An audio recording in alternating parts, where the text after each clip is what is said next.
नमस्कार,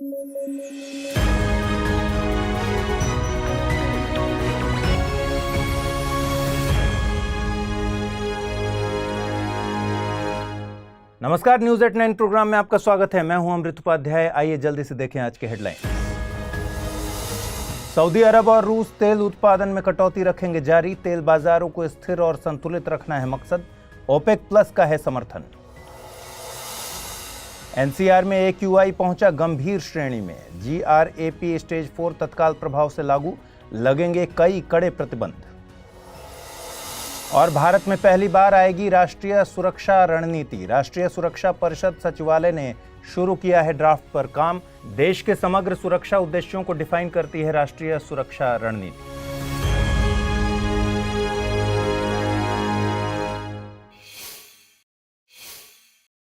आइए खबरों की शुरुआत करें। डिमांड और सप्लाई इकोनॉमी का एक बेसिक कॉन्सेप्ट है। पूरी इकोनॉमी ही डिमांड और सप्लाई के इर्द गिर्द घूमती है। अगर इस कॉन्सेप्ट को समझने में दिक्कत हो रही है तो इस खबर पर नजर डालिए। हाल ही में शीर्ष तेल निर्यातक देश सऊदी अरब और रूस ने बताया है कि वे इस साल के अंत तक अपने अतिरिक्त स्वैच्छिक तेल उत्पादन में कटौती जारी रखेंगे। दोनों देशों ने कहा है कि इस कटौती की समीक्षा अगले महीने की जाएगी ताकि इसे बढ़ाने या घटाने पर विचार किया जा सके। सऊदी अरब ने डिसाइड किया है कि वह प्रतिदिन 1 मिलियन बैरल की अतिरिक्त स्वैच्छिक कटौती जारी रखेगा। वहीं रूस ने भी घोषणा की कि वह दिसंबर के अंत तक अपने कच्चे तेल और पेट्रोलियम उत्पाद निर्यात से 3 लाख बैरल प्रतिदिन की अतिरिक्त स्वैच्छिक आपूर्ति कटौती जारी रखेगा। आपके मन में सवाल आ रहा होगा कि तेल उत्पादन में यह कटौती क्यों की जा रही है। तो आपको बता दें कि ऐसी कटौती तेल बाजारों को स्थिर और संतुलित रखने के मकसद से की जाती है। तेल बाजारों के स्थिर और संतुलित होने से मतलब है कि किसी भी बाहरी प्रभाव से तेल की कीमतें प्रभावित न हों, तेल उत्पादन की प्रोसेस में घाटा ना हो। अगर दुनिया भर में तेल की सप्लाई बढ़ती जाएगी तो तेल की कीमतें गिर जाएंगी। इस विषय में और जानने के लिए आपको थोड़ा सा और पीछे जाना होगा। जब यूक्रेन पर रूस ने हमला किया था तो हमले के बाद तेल की वैश्विक कीमतें आसमान छू गई थीं। रूस चूंकि एक बड़ा तेल उत्पादक देश है तो यह आशंका थी कि युद्ध के कारण तेल उत्पादन प्रभावित होगा और सप्लाई कम हो जाएगी, जिससे कीमतें बढ़ा दी गई थी। इस घटना के कुछ महीनों बाद कीमतें घटनी शुरू हो गई। यूरोप में मंदी की आशंका के कारण पिछले सितंबर में तेल की कीमत गिरकर $90 से नीचे आ गई। ओपेक प्लस संगठन के सदस्य चिंतित हो उठे कि कमजोर वैश्विक अर्थव्यवस्था तेल की मांग को कम कर देगी। इसलिए तेल उत्पादन में कटौती की जाने लगी ताकि तेल उत्पादक देशों के मुनाफे में कमी न आने पाए। आपको बता दें कि पूरी दुनिया में तेल बाजारों को स्थिर और संतुलित रखने के लिए जिम्मेदार ओपेक प्लस देश होते हैं। चलिए यहाँ ये भी समझते हैं कि ओपेक और ओपेक प्लस क्या है और इनमें क्या अंतर है। ओपेक का मतलब होता है पेट्रोलियम निर्यातक देशों का संगठन। 1960 में ईरान, इराक, कुवैत, सऊदी अरब और वेनेजुएला ने बगदाद सम्मेलन में इस संगठन को स्थापित किया। फिलहाल इसमें कुल मिलाकर 13 सदस्य देश हैं। इसका मुख्यालय वियना, ऑस्ट्रिया में है। ओपेक विश्व बाजार में तेल की कीमतें निर्धारित करने के लिए तेल की आपूर्ति का प्रबंधन करता है ताकि किसी भी प्रकार के कीमतों में उतार चढ़ाव से बचा जा सके। वहीं ओपेक देशों के अलावा कच्चे तेल का निर्यात करने वाले देशों को ओपेक प्लस कहते हैं। ओपेक प्लस में शामिल मुख्य देश हैं अजरबैजान, बहरीन, ब्रुनेई, रूस, दक्षिण सूडान, कजाकिस्तान इत्यादि। हाल ही में राष्ट्रीय राजधानी क्षेत्र में वायु गुणवत्ता सूचकांक यानी एक्यूआई के गंभीर श्रेणी में पहुंचने के बाद ग्रेडेड रिस्पॉन्स एक्शन प्लान यानी जीआरएपी के चरण 4 को तत्काल प्रभाव से लागू कर दिया गया है। जीआरएपी के चरण 4 को तब लागू किया जाता है जब एक्यूआई 450 से ज्यादा पहुंच जाए। आपको बता दें कि ग्रेडेड रिस्पॉन्स एक्शन प्लान एक आपातकालीन उपायों का समूह है जो दिल्ली एनसीआर क्षेत्र में एक निश्चित सीमा तक पहुंचने के बाद हवा की गुणवत्ता में और गिरावट को रोकने के लिए लागू होता है। इसके तहत हवा की गुणवत्ता को सुधारने के लिए कई प्रतिबंध लगाए जाते हैं। ग्रेडेड रिस्पॉन्स एक्शन प्लान को विस्तार में समझने से पहले आइए समझ लेते हैं कि एक्यूआई क्या है। हमारे देश में वायु गुणवत्ता को मापने के लिए राष्ट्रीय वायु गुणवत्ता सूचकांक यानी एक्यूआई बनाया गया था। इसे 2014 में स्वच्छ भारत मिशन के तहत लॉन्च किया गया। वायु गुणवत्ता सूचकांक में 8 प्रदूषकों पर नजर रखी जाती है। ये प्रदूषक हैं PM10, PM2.5, NO2, SO2, CO, O3, NH3 और PB यानी लेड। इन्हीं 8 प्रदूषकों की मात्रा में उतार चढ़ाव से एक्यूआई स्कोर कम या फिर ज्यादा होता है। अब आप ये सोचिए कि प्रदूषण को कंट्रोल करने के लिए सरकार क्या करे। सरकार ऐसे क्या काम करे कि प्रदूषण की सिचुएशन अंडर कंट्रोल रहे। सरकार के प्रदूषण को कम करने से रिलेटेड जितने काम होते हैं वो ग्रेडेड रिस्पॉन्स एक्शन प्लान या ग्रैप कहलाते हैं। ग्रैप के 4 स्टेज होते हैं, यानी प्रदूषण की मात्रा के आधार पर सरकार अलग अलग एक्शन लेती है। जैसे अगर AQI 201 से लेकर 300 के बीच है तो ग्रैप की स्टेज 1 के तहत सरकार कुछ चीज़ों में प्रतिबंध लगा देगी, जैसे इमरजेंसी के लिए ही डीजल जनरेटर का उपयोग, निर्माण साइटों पर एंटी स्मॉग गन लगाए जाए, पटाखों पर पूरी तरह से रोक लग जाएगी इत्यादि।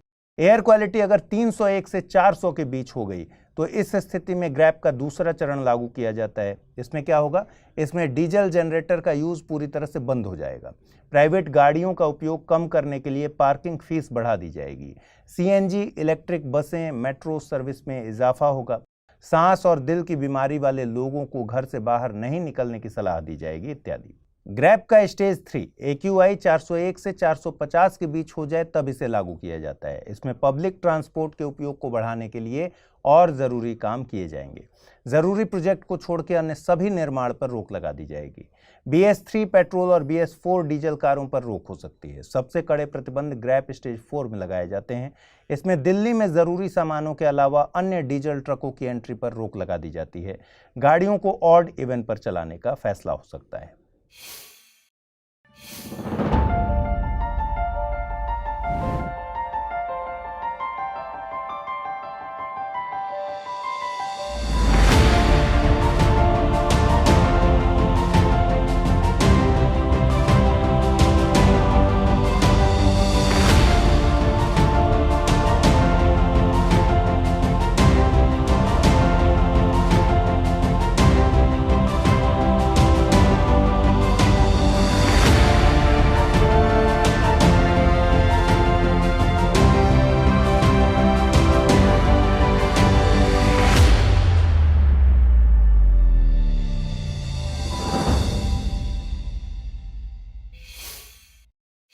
केंद्र सरकार की प्रमुख योजना का नाम बदलना आंध्र प्रदेश सरकार को महंगा साबित हो रहा है। दरअसल कुछ दिनों पहले आंध्र प्रदेश ने केंद्र सरकार द्वारा चलाई जा रही प्रधानमंत्री आवास योजना ग्रामीण यानी PMAYG का नाम बदलकर PMAYYSR कर दिया था और केंद्र सरकार के लोगों के साथ अपने खुद के लोगों का इस्तेमाल किया था।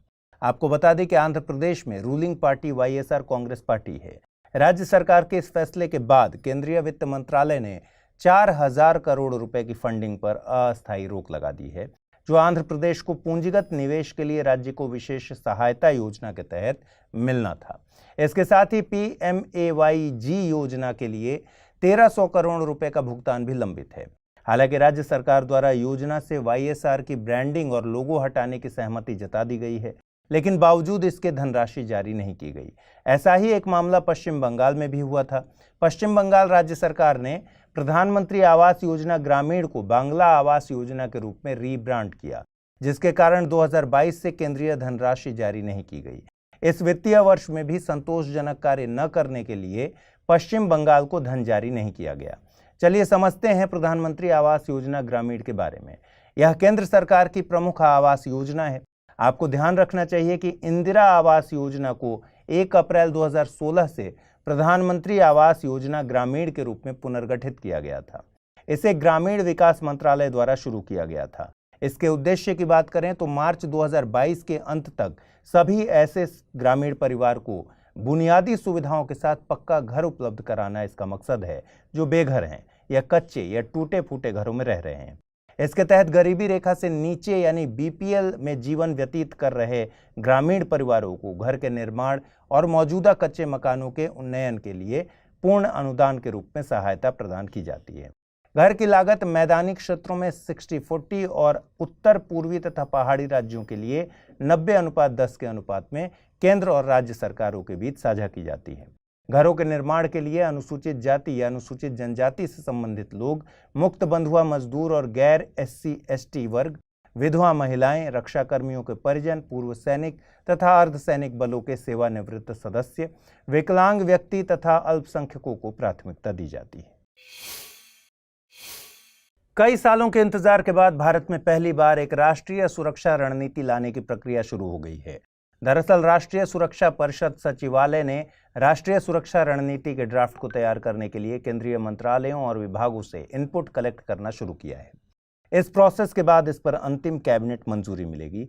हालांकि राष्ट्रीय सुरक्षा रणनीति कब तैयार होगी, इसकी सटीक समय सीमा अभी पता नहीं है, लेकिन ऐसी जानकारी है कि कई मंत्रालय पहले ही ड्राफ्ट के विभिन्न पहलुओं पर NSCS को अपने इनपुट्स भेज चुके हैं। आइए समझते हैं कि राष्ट्रीय सुरक्षा रणनीति आखिर क्या है। एक राष्ट्रीय सुरक्षा रणनीति देश के सुरक्षा उद्देश्यों को डिफाइन करने वाला और इन्हें हासिल करने के लिए अपनाए जाने वाले तरीकों का एक फ्रेमवर्क है। अब आपके मन में सवाल आ रहा होगा कि भारत के सामने क्या क्या सुरक्षा चुनौतियां हैं। देखिए, भारत जैसे देश में सुरक्षा की कई पारंपरिक और गैर पारंपरिक चुनौतियां हैं। सीमा पार आतंकवाद, अवैध घुसपैठ, ड्रग्स और मादक पदार्थों की तस्करी, पूर्व में चीन के साथ सीमा विवाद, नक्सलवाद के साथ साथ और भी कई ऐसे पारंपरिक सुरक्षा खतरे हैं जिन पर भारत को हमेशा चौकन्ना रहने की जरूरत पड़ती है। साथ ही भारत के सामने नई और आधुनिक गैर पारंपरिक चुनौतियां भी हैं, जैसे वित्तीय और आर्थिक सुरक्षा की चुनौतियां, खाद्य और ऊर्जा सुरक्षा से रिलेटेड मामले, अंतरिक्ष युद्ध, सूचना युद्ध, वित्तीय युद्ध इत्यादि। इसमें पर्यावरण से रिलेटेड मामले भी शामिल हैं। कुल मिलाकर राष्ट्रीय सुरक्षा रणनीति सभी पारंपरिक, गैर पारंपरिक राष्ट्रीय सुरक्षा खतरों को परिभाषित करेगा और ऐसे खतरों से निपटने के लिए जिम्मेदार एजेंसियों की जवाबदेही भी तय करेगा। आपको जानकारी के लिए बता दें कि अधिकांश विकसित देशों में एक राष्ट्रीय सुरक्षा रणनीति मौजूद है, जिसे समय समय पर अपडेट भी किया जाता है। समय समय पर अमेरिका, ब्रिटेन और रूस अपनी राष्ट्रीय सुरक्षा को अपडेट करते रहते हैं। चीन के पास भी ऐसी रणनीति है जिसे व्यापक राष्ट्रीय सुरक्षा कहा जाता है। पाकिस्तान ने भी अपने राष्ट्रीय सुरक्षा उद्देश्यों और प्राथमिकता वाले क्षेत्रों को अंडरलाइन करते हुए एक राष्ट्रीय सुरक्षा नीति 2022 से 2026 प्रकाशित की है। आइए जल्दी से देखें आज के रैपिड न्यूज में क्या है खास। बीते वर्षों में भारतीय सिनेमा ने खुद को एक बड़े उद्योग के रूप में स्थापित किया है, लेकिन यह उद्योग पायरेसी जैसी समस्याओं से जूझ रहा है। इसी समस्या के समाधान के लिए सरकार ने एक संस्थागत तंत्र प्रदान किया है। साथ ही पायरेसी से संबंधित शिकायतों की सुनवाई और त्वरित कार्रवाई के लिए 12 नोडल अधिकारी नियुक्त किए गए हैं। यदि पायरेसी की बात करें तो पायरेसी एक तरह की चोरी है जिसमें कॉपीराइट वाली फिल्में, सीरीज, वीडियो या किसी भी प्रकार का कंटेंट जिसे गैर कानूनी तरीके से चोरी कर वेबसाइट्स या किसी ऐप पर अपलोड करना शामिल है। रूस ने परमाणु क्षमता वाली इंटरकॉन्टिनेंटल बैलिस्टिक मिसाइल बुलावा का सफल परीक्षण किया है। इसका परीक्षण अलेक्जेंडर 3 परमाणु सबमरीन से व्हाइट सागर में पानी के नीचे किया गया। आपको बता दें कि यह मिसाइल करीब 12 मीटर लंबी है और इसकी मारक क्षमता 8000 किलोमीटर से अधिक है। यह परीक्षण तब किया गया जब रूस ने परमाणु परीक्षण प्रतिबंध संधि यानी CTBT से बाहर आने का निर्णय लिया है। पिछले कुछ समय से कोबरा बल सुर्खियों में है। इसका पूरा नाम commando battalion for resolute action है। कोबरा केंद्रीय रिजर्व पुलिस बल यानी CRPF की एक विशेष इकाई है जिसे 2008 में स्थापित किया गया था। वर्तमान में इसकी 10 इकाइयां हैं जिन्हें मूल रूप से नक्सली समस्या का मुकाबला करने के लिए स्थापित किया गया था। यह सुरक्षा बल गुरिल्ला रणनीति और जंगली क्षेत्रों में लड़ने में माहिर है। इन्हें जंगल योद्धा के नाम से भी जानते हैं। लखनऊ के बटलर पैलेस को पर्यटक स्थल में बदलने के लिए उसका जीर्णोद्धार किया जा रहा है। यह पैलेस राजस्थानी और इंडो मुगल स्थापत्य शैली का मिश्रण है। आपको बता दें कि 1965 में इंडो पाक युद्ध के बाद बटलर पैलेस को भारत सरकार द्वारा शत्रु संपत्ति घोषित कर दिया गया था। यदि हम बटलर पैलेस के इतिहास की बात करें तो इसका निर्माण 1915 में अवध के आयुक्त हरकोट बटलर के लिए किया गया था। इस पैलेस का स्वामित्व महमूदाबाद के शाही परिवार के पास था, लेकिन आज़ादी के समय राजा मोहम्मद अमीर अहमद खान पाकिस्तान चले गए थे। प्लास्टिक आज वैश्विक पर्यावरण को नुकसान पहुंचाने वाले बड़े कारकों में से एक है। इन्हीं खतरों को कम करने के लिए जापान के वैज्ञानिकों ने एक नए प्रकार के प्लास्टिक को डेवलप किया है। यह प्लास्टिक एपॉक्सी रेजिन विट्रिमर पर आधारित है। इसे विट्रिमर में पॉलीरोटैक्सेन नामक एक अणु जोड़कर तैयार किया गया है। इसे VPR नाम दिया गया है। यह प्रचलित प्लास्टिक की तुलना में न केवल मजबूत और लचीला है बल्कि आंशिक रूप से बायोडिग्रेडेबल है। इस प्लास्टिक के समुद्र में बायोडिग्रेड होने के दौरान ऐसे अणु निकले जो समुद्री जीवन के लिए भोजन का काम भी कर सकते हैं। आइए जल्दी से देखें आज के बुलेटिन पर आधारित क्या प्रश्न बन सकते हैं। पहला प्रश्न है, ओपेक से संबंधित निम्नलिखित कथनों पर विचार कीजिए। ओपेक की स्थापना 1960 में हुई थी। रूस ओपेक का एक संस्थापक सदस्य है। कजाकिस्तान ओपेक प्लस का सदस्य है। उपरोक्त कथनों में से कौन सा या से कथन सही है या है? केवल 2 और 3, केवल 1 और 2, केवल 1 और 3 या फिर सभी? अगला प्रश्न है, राष्ट्रीय वायु गुणवत्ता सूचकांक AQI को लॉन्च किया गया था 2014 में, 2015 में, 2016 में या फिर 2017 में? आइए देखें पिछले बुलेटिन में मैंने आपसे क्या सवाल पूछे थे और उनके सही जवाब क्या हैं। पहला प्रश्न था, CTBT संधि से संबंधित निम्नलिखित कथनों पर विचार कीजिए। संयुक्त राष्ट्र ने CTBT को 1996 में अपनाया था। CTBT के तहत परमाणु हथियारों के परीक्षण पर पूर्ण प्रतिबंध लगाया गया है। चीन, भारत, पाकिस्तान और दक्षिण कोरिया ने अभी तक संधि का अनुमोदन नहीं किया है। उपरोक्त कथन या कथनों में से कौन सा या से सही है या है? केवल 3, केवल 1 और 2, केवल 2 और 3 या फिर सभी सही हैं? सही ऑप्शन है ऑप्शन बी। अगला प्रश्न, विभिन्न उद्योगों में सिनगैस के तौर पर प्रयोग किए जाने वाले ईंधन में निम्नलिखित में से क्या पाया जाता है? CO, NH3, CH3 या फिर CH4? सही ऑप्शन है CO यानी ऑप्शन ए। तो आज इस बुलेटिन में इतना ही रखते हैं। कल रात 9 बजे आपसे फिर से मुलाकात होगी। अपना ख्याल रखिए, ठीक से पढ़ाई कीजिए। अगर आप इस बुलेटिन की PDF हासिल करना चाहते हैं तो अमृत उपाध्याय 007 टेलीग्राम चैनल है जिस पर इसकी PDF रोजाना मिलती है। और आज पूछे गए सवालों का जवाब कमेंट बॉक्स में जरूर दीजिएगा। नमस्कार।